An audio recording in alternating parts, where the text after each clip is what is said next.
Hello pumpkin friends, it's Chad here, coming to you today with just a quick update on my fertilizer system that I just finished / watering system, and I wanted to share its completion with you, and yeah, I think it'll be pretty cool, so stick around.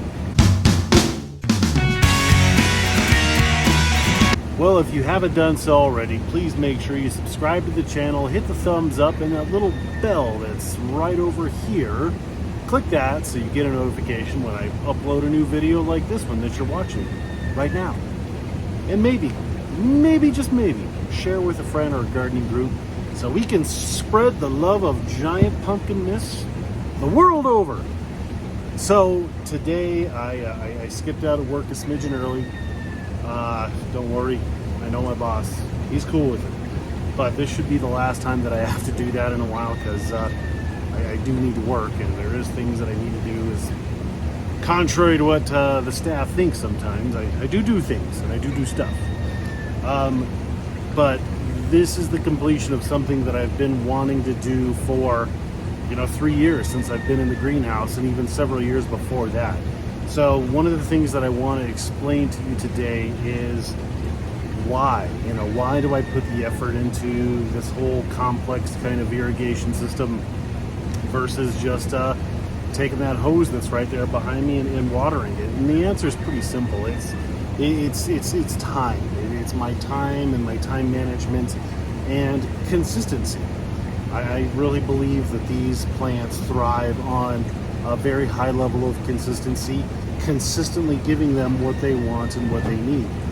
When they're not wanting, then they're growing. If the plant doesn't have to think about food, it doesn't have to think about water, it's always there available for it. It can focus on growing bigger and growing a bigger pumpkin. So, I believe that consistency is key when it comes to the main aspect of this plant as far as us gardeners are concerned, and that is watering and fertilization. It's also my time, so I don't have a ton of time. Emily, God bless her, I love her more than anything, and she is immensely patient with the amount of time that I spend out here. But when I come out here in the morning, and if you have kids, the kids are running amok in the morning time, and I've got to come out here and spend 10 minutes to fill up my tanks, and then go back in there, come back out after the tanks are full, mix some fertilizer, let that mix for a few minutes, and at 100 gallons it takes about 15 minutes for that to go out through the drip tape. That's a half an hour in the morning that I'm leaving her high and dry, and I'm just hanging out with my plants. Now granted, I don't mind, but she minds, and that's not always fair. So I've got to help her out too, and it's not difficult. It's pretty easy to do that with this system. So with that being said, let me show it to you. So here it is, all finished. This is nothing new, nothing special. What I did change from last year was I tightened up my header a little bit, and I added my recirculation pump. These are two 100-gallon cone bottom tanks that go to a pump that go to my drip tape. In between those two is a recirculation pump, so I can shut off either one of these tanks and just mix one of these with whatever I want. I could put calcium nitrate in this tank, shut off this tank, mix it, water it in, and then maybe add some magnesium to this tank. Mix it after this is done, and then water it in, and I'll shut off this tank. That's a good example, because those two products don't go together well.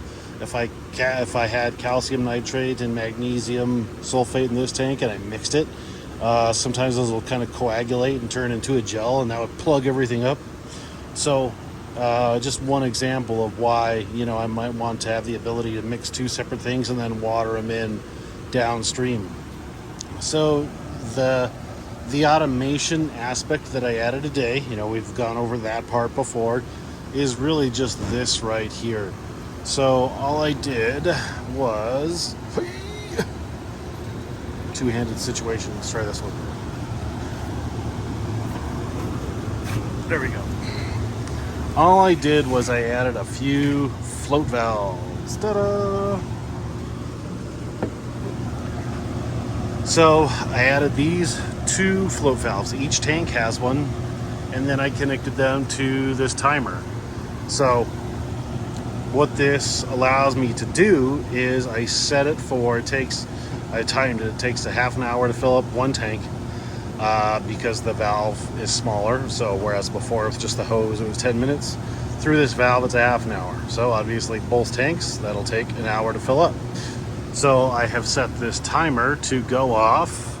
It's a cheap Amazon or Home Depot timer. Set the time of the day. My start time is 9 a.m. It's gonna fill for an hour, and it's gonna do it every 12 hours. So there you go. That's as simple as that. At 9 a.m., because I come out here maybe about 7 o'clock or so, and I will water everything out. I'll let it set. I don't paint my tanks black because I don't always have water in here.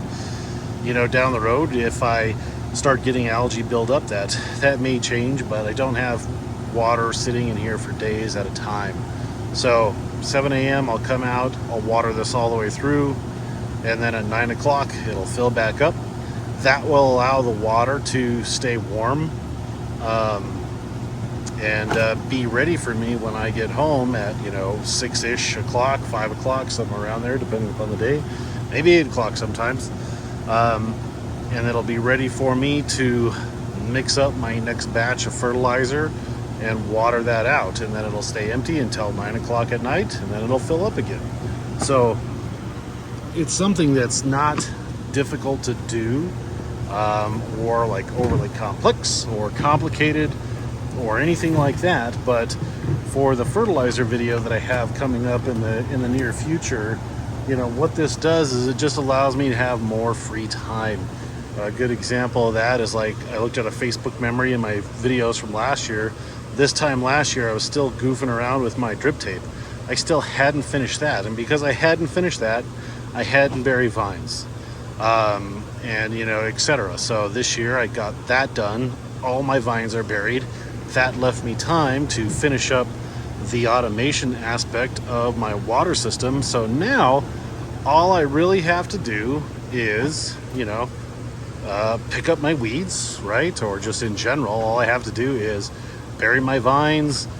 And the thing that I'm happiest about is that now I will have more time to dedicate to the fertilization aspect of growing a giant pumpkin, which circles back to all this, my electrical conductivity, my ppms, and what I need to do to dial in my watering and my fertilization to make the plant grow bigger.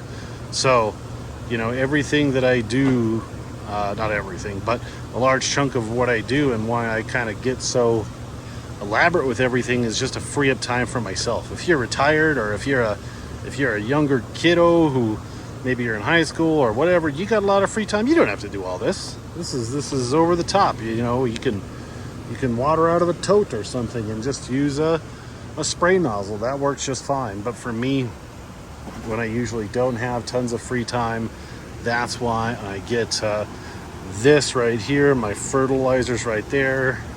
I have a calendar, which I should have had this earlier, so I'm going to track out my fertilizer schedule. So at a glance, or if I'm out of town or something, or I'm busy, I could say, hey Emily, we're on the 16th of June, can you please go out and add whatever, and so I don't forget things. Like, I had kind of forgotten to water in my silica this week, so I'll put that every 7 days. Silica every 7 days, whatever the heck. So all of it goes back to freeing up time so I can be more organized. I can pay more attention to the fertilizer, pay more attention to the plants, and less time worrying about the infrastructure of the greenhouse. And at this point, really the infrastructure is pretty much done. The only thing that really needs attention is the leaky wet wall in the back. And other than that, yeah, that's it. So I appreciate you watching the video. If you have any questions about fertilizing systems or watering systems, feel free to comment below. I'll get to your question and answer with my 2 cents. Again, I've said it in videos of past. If you have irrigation specific questions, hit up Dan at Columbus Irrigation. He's the irrigation guru. I can help you with some ideas or whatnot, but really all you got to do is get the water on the plant, and whatever works best for you is the best way to do it. So here soon I'm going to have a fertilizer specific video this time of the year. Those are the questions that I get the most of. What should I add? How much water? How much fertilizer? Etc. Etc. Etc. Unfortunately, there's no real easy answer, one size fits all answer to that question. It's a question that I myself am still figuring out in detail. Once I have that nailed down, I'm confident I can grow some truly huge pumpkins, and I'm on my path to that this year. And I'm already looking forward to next year because of what I'm learning this year and the systems that are now in place. The camera's sitting on the tanks this year. So that's all I got for you. Again, comment below, thumbs up, subscribe, bell, all that jazz. Talk to you soon.